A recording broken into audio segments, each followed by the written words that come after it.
오늘 새벽에 함께 볼 말씀은 우리 마태복음 5장 1절부터 8절까지 말씀 우리 같이 읽겠습니다.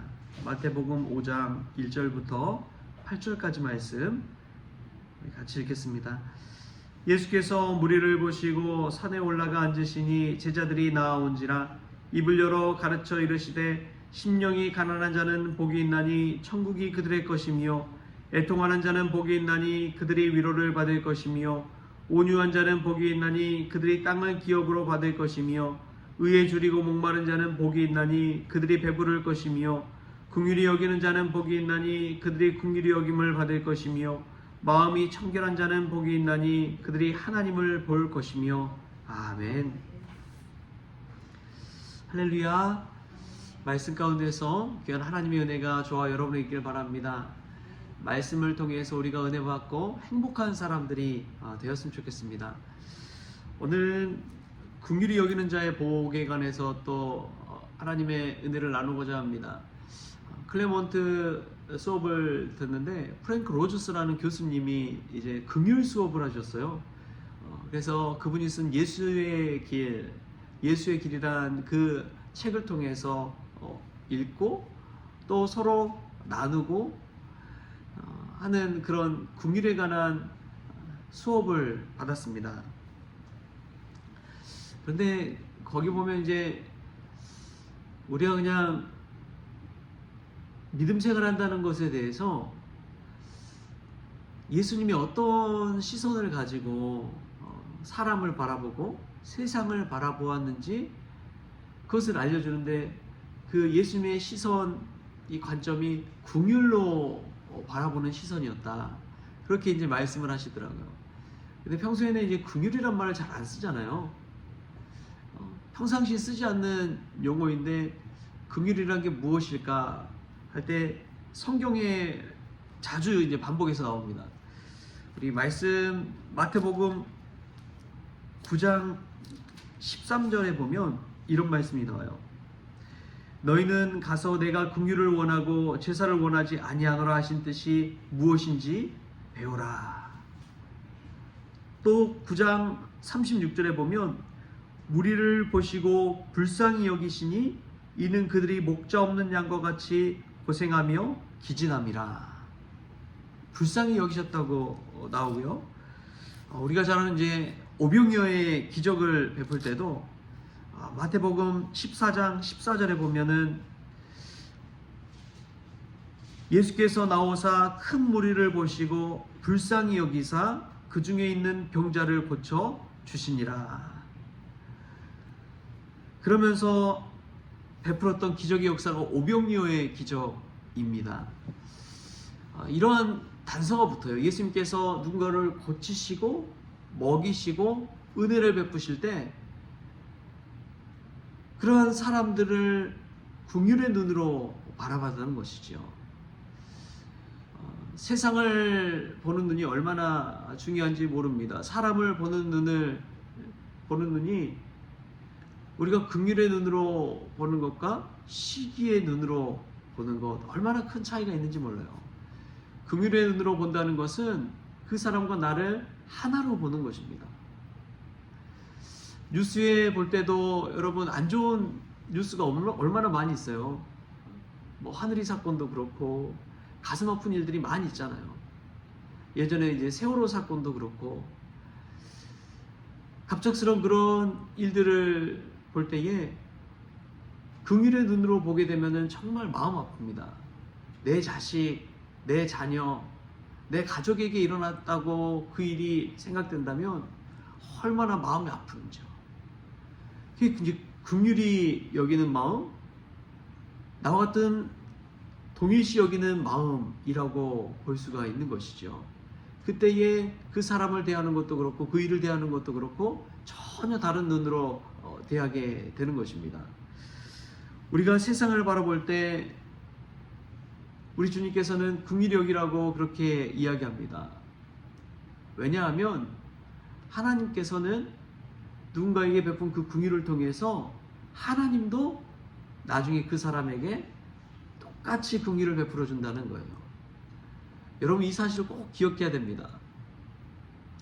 우리가 천국 가서 하나님께 어떻게 여김받느냐는 우리 주변에 있는 지극히 작은 자 한 분에게 어떻게 하느냐에 따라서 결정된다는 것을 기억하십시오. 오늘 하루도 하나님께서 우리에게 기회를 주시는 거예요. 긍휼을 베풀 수 있는 기회. 누군가의 연약함을 돌보고 섬기고 우리가 힘을 보태줄 수 있다면, 도와줄 수 있다면 그것은 천국에 있는 우리 자신에게 돕고 나누고 베푸는 그러한 믿음의 귀한 기회라는 사실을 꼭 깨달을 수 있게 바랍니다. 저는 예전에 볼 때 잘 살면은 뭐 도와줄 게 별로 없을 줄 알았어요. 그런데요, 참 부자들도 불쌍한 것이 있더라고요. 그게 무엇인지 아십니까? 가진 게 많다 보면요, 의심이 많이 생겨요. 근심이 많이 생겨요. 걱정이 있어요. 사람과의 관계를 맺더라도 그냥 편한 마음으로 잘해주면 나도 잘해주고 뭐 그렇게 할 수 있는데, 누군가 잘해주면 거기에 의도가 있다고 생각을 해요. 이 사람 혹시 이렇게 친밀하게 다가와서 내가 가진 것을 좀 어떻게든 뺏어가려고 그러는 거 아니야. 이런 생각을 가지고 있으면 인간관계를 맺을 수가 있어요, 없어요? 없는 거예요. 그러니까 주변 사람들을 대할 때도 친밀한 마음, 긍휼의 마음으로 대하기보다도 의심의 눈초리로, 시기의 눈초리로, 안 좋은 시선으로만 자꾸 바라보게 되는 것입니다. 그러다 보면은 고립되고 외롭고 친구가 없고 그냥 혼자 사는 인생이 되는 것이죠. 부자여도 행복하겠습니까? 누군가 툭 터놓고 이야기할 나눌 사람이 없는데 무슨 행복이 있겠습니까? 긍휼의 마음은 나 자신을 점점 넓혀가는 그러한 훈련입니다. 우리가 누군가를 도울 수 있는 기회가 있다면 마땅히 도우십시오. 그 훈련을 통해서 우리 자신의 점점 넓어지는 것이 긍휼 훈련이기 때문에 그렇습니다.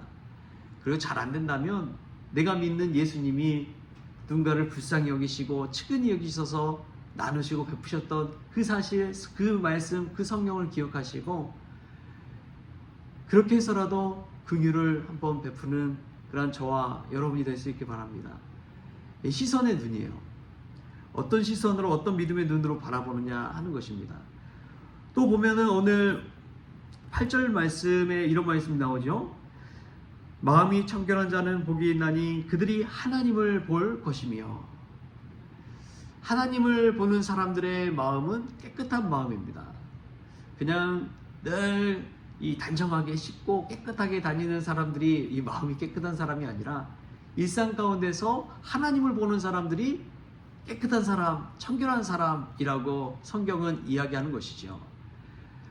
일상 가운데 하나님을 볼 수 있다는 것이 얼마나 큰 축복인지 모릅니다. 내가 만나는 사람의 그 얼굴 속에서 하나님을 발견할 수 있는 눈, 그게 청결한 마음의 눈이에요. 고람대오의 신앙이 있죠. 나의 눈앞에 하나님을 모시고 사는 신앙. 다윗이 그러한 신앙을 가졌습니다. 믿음의 위대한 왕 다윗은 늘 눈앞에 하나님을 모시고 살았어요. 그래서 죄 가운데서 멀어질 수 있었고 자신을 죽이려고 찾아온 사울 왕을 살려주는 그러한 일을 행할 수가 있었습니다. 사울 왕을 볼 때 자신을 칼로 죽이려는 원수로 보는 것이 아니라 사울 왕을 볼 때 하나님께서 기름 부어 세운 자라고 여겼기 때문에 자신을 해하려고 해도 그 사람에게 긍휼을 베풀고 그 목숨을 살려주고 왕으로서, 하나님이 세운 왕으로서 대할 수가 있었던 것이죠. 그 이면에는 다윗의 시선은 하나님을 바라보는 시선이 있었기 때문에 그렇습니다. 여러분, 우리가 대하는 많은 일들 속에서 하나님을 볼 수 있길 바랍니다. 내 주변에 있는 사람들 속에서 하나님을 바라볼 수 있길 바랍니다. 나를 힘들게 하는, 심지어 나를 괴롭히는 자들의 그 속에서도 하나님을 볼 수 있길 바랍니다. 하나님을 보는 자에게는 마음이 청결한 자의 복을 허락해 주시기 때문에 그렇습니다. 하나님을 바라보는 사람은 경외하는 삶을 살 수밖에 없어요. 지금 이 순간에도 내 앞에 하나님을 모시고 사는 사람은 내 자신의 유익보다도 하나님 앞에 엎드리고 거룩하고 경외한 삶을 살 수밖에 없습니다. 내 앞에 하나님을 모시고 있는데 어떻게 죄를 범할 수 있겠어요? 어떻게 화를 낼 수가 있겠어요? 어떻게 세상 사람처럼 살 수가 있겠습니까? 내 앞에 하나님이 계시는데 거짓을 이야기할 수 있겠습니까? 우리가 날마다 하나님을 바라보고 내 앞에 하나님을 모시고 살아갈 때 우리의 인생이 완전히 달라지는 그런 은혜를 누릴 수 있길 바랍니다. 하나님을 바라보는 사람은 세상 사람과 달라요. 세상은 눈에 보이는 것에 따라서 판단하고 생각하지만 하나님을 바라보는 사람은 하나님이 주신 말씀, 하나님이 주신 은혜, 이것을 바라보며 사는 사람이기 때문에 그렇습니다. 세상 사람들은 눈앞에 현실의 문제를 바라보지만 하나님의 사람은 그 현실과 문제 너머에 하나님의 뜻과 하나님의 긍휼, 하나님의 은혜를 바라보기 때문에 그 모든 문제를 넘어설 수가 있다는 것이지요. 할렐루야. 이 하나님을 바라보는 코람데오의 신앙으로 오늘도 눈에 보이는 것에 현혹되지 아니하고 우리와 늘 함께 하시는 주님의 시선, 하나님의 시선을 의식하면서 마음이 청결한 자로 살아가는 그런 성가족들 될 수 있길 바랍니다. 저 말씀 준비하면서 그런 생각 한번 들었어요. 만약 오늘 하나님이 우리 집에 오신다면 깨끗하게 청소해야 되지 않겠습니까? 우리 주님이 방문하신다면 청결하게 해야 되지 않나요? 기도는 그렇게 깨끗하게 하는 작업입니다. 말씀 들은 대로 내 마음에 있는 죄악들, 지저분한 것들, 안 좋은 시선들, 부정적인 마음들 주님 생각하면서 깨끗게 되는 은혜가 이 시간 저와 여러분의 있기를 주신 예수님의 이름으로 축원합니다. 기도하겠습니다. 참 좋으신 하나님 감사합니다. 주님이 우리를 바라볼 때 분노의 시선보다도 심판의 시선보다도 긍휼의 눈으로 또 불쌍히 여기시는 그 눈으로 바라보시니 참으로 감사를 드립니다. 우리가 지극히 작은 자 하나에게 한 것이 곧 나에게 한 것이라고 주님께서 말씀하신 것처럼 긍휼을 베풀 때에 우리도 천국에서 하나님 아버지에게 긍휼의 여김을 받는다는 사실을 늘 잊지 않게 하여 주시옵소서. 내 앞에 하나님을 모시고 살아가는 코람데오의 신앙으로 살아갈 때에 우리의 마음이 청결해지게 하여 주시고 깨끗게 되어지게 하여 주시고 오늘 우리에게 방문하신 주님 앞에 기도하며 나아갈 때 우리 안에 있는 더러운 죄악들은 깨끗이 씻겨지 나가게 하시고 청결한 마음으로 거룩한 마음으로 하나님 앞에 살아갈 수 있도록 주님 주장하여 주시옵소서. 주님 무엇보다도 감사합니다. 우리가 두 눈을 감을 때 하나님을 바라보는 믿음의 눈이 열리게 하여 주시고 믿음의 눈으로 주님을 바라볼 때에 우리가 이 땅 가운데 삶이 아니라 영원한 하늘나라를 볼 수 있도록 우리의 눈을 열어 주시옵소서. 그리하여 만나는 사람마다 하나님을 발견할 수 있도록 주님께서 주장하여 주옵소서. 감사하며 예수님의 이름으로 기도하옵나이다. 아멘. 우리 주기도문으로 새벽 기도를 마치겠습니다. 하늘에 계신 우리 아버지여, 이름이 거룩히 여김을 받으시오며 나라가 임하시오며 뜻이 하늘에서 이루어진 것 같이 땅에서도 이루어지이다. 오늘 우리에게 일용할 양식을 주시옵고 우리가 우리의 죄진 자를 사하여 준 것 같이 우리 죄를 사하여 주시옵고 우리를 시험에 들게 하지 마시옵고 다만 악에서 구하시옵소서. 나라와 권세와 영광이 아버지께 영원히 있사옵나이다. 아멘.